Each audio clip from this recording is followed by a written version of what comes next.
Hey guys, Fisher Hunter here. Today I'd like to give you a beginner's fly tying lesson on tying a Chromie Chironomid.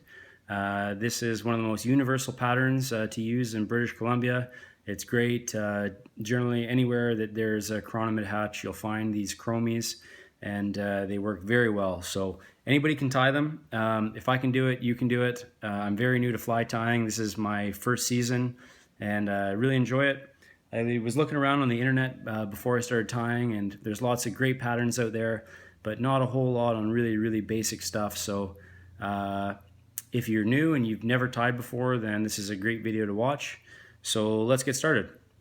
We're going to be using a size 14 scud hook with a 3/32 black bead on it. We'll be doing a silver tinsel body and a black rib with a little bit of white yarn for the gill. So this yarn, very easy to work with, super cheap. You can get it at basically any craft store. I bought a cheap little fly tying kit off of Amazon, and the stuff works great, no complaints. You don't need to spend a bunch of money into this to get started. So first thing we want to do, just put a few wraps back on the hook of this black thread here, and we'll cut our tagline off. Doesn't matter if there's a little bit left over. This is all going to get covered up once we get started. I'm going to wet the yarn down just so it's a little bit easier to work with here.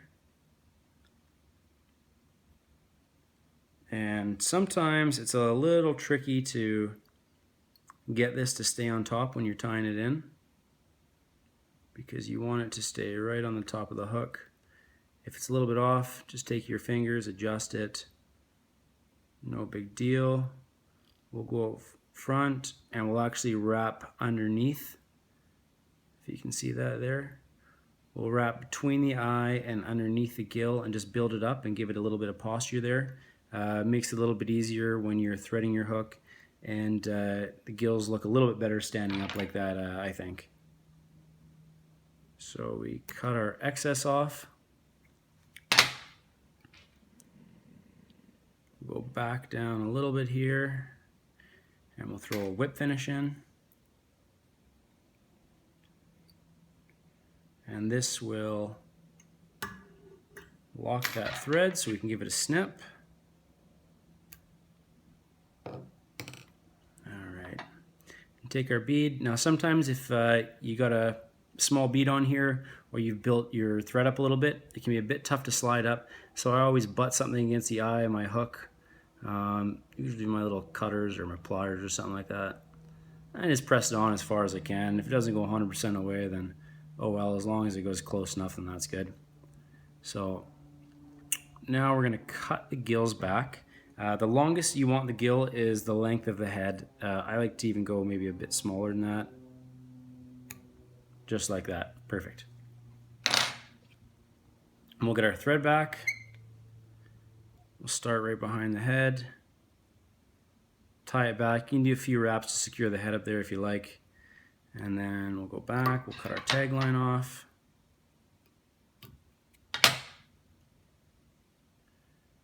And when you're tying on your materials, you kind of want to go in a reverse order. So the last thing you're going to tie on is the ribbing, and that will actually be the first part that we tie into our fly.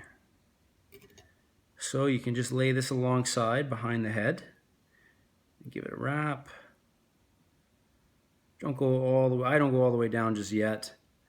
I'll go back up and I'll pinch that piece down. And now we're going to be tying in our silver tinsel body. So nothing special. I think I got 4 or 5 strands here. I like the ends to be very even. I find that makes it a lot easier to get started. Again, behind the head. And if you are a little bit forward, it's no big deal. You can always come and just snip a bit off.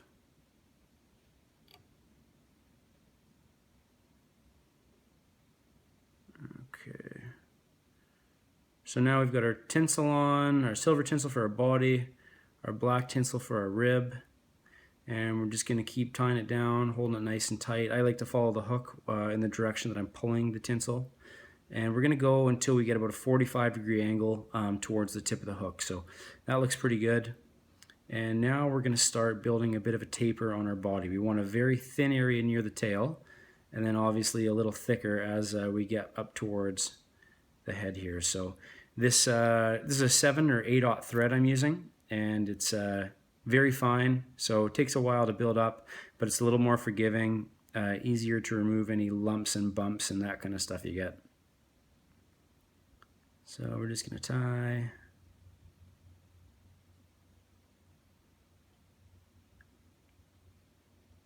I'd say that's starting to look pretty good. Maybe a little more up here.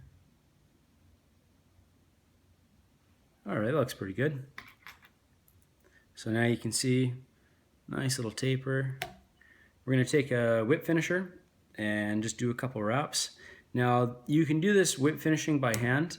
I got really big fat fingers and they're very shitty to work with. So I always use the whip finisher. It's worth its weight in gold. $7, totally worth it.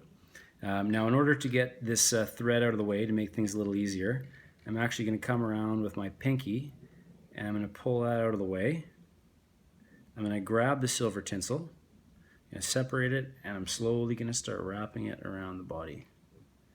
Starting at the tail, making sure I don't see big patches of black, making sure the tinsel lays very nice and flat,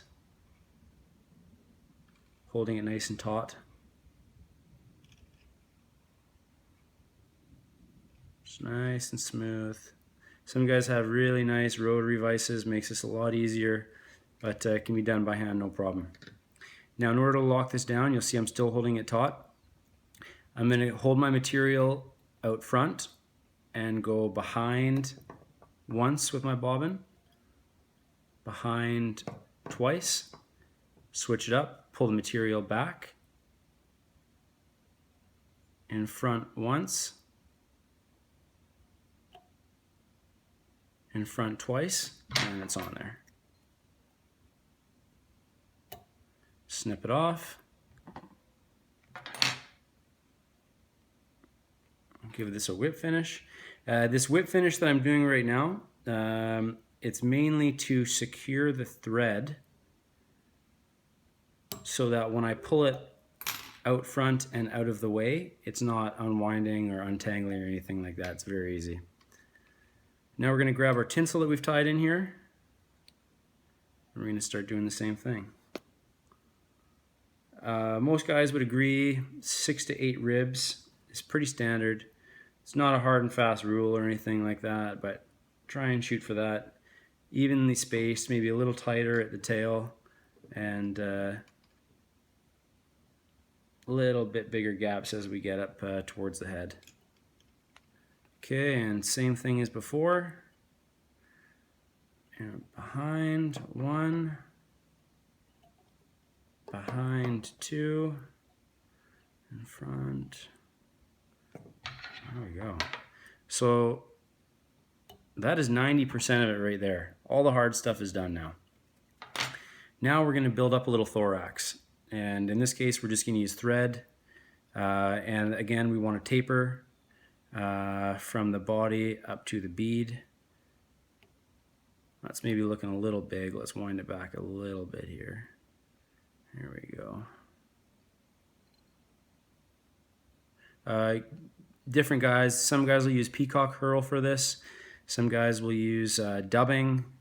If you're starting out, thread is by far the easiest. So I like the way that looks. It's built up a little bit. We're going to finish this puppy off. 2.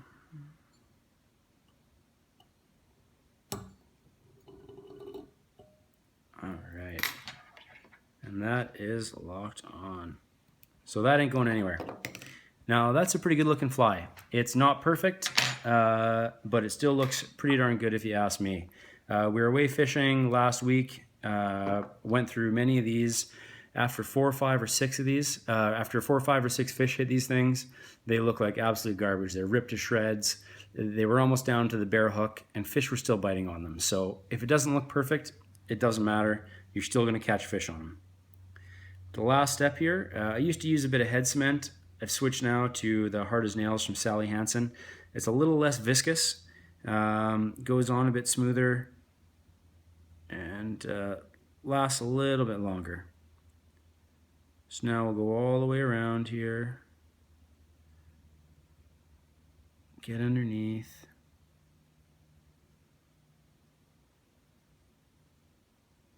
Beauty. And if you get any pooling of it anywhere, just take some extra material you have. You can just run it underneath or wherever it is. Spread it out a little bit, just so it's nice and even. That looks good. And then one last thing that I always like to do is, just in case we got a bit sloppy and we accidentally got some of this Sally Hansen inside the eye of our hook here, I'll stick that through, just give it a little wiggle around there, just in case there's anything in there. And that's pretty much it.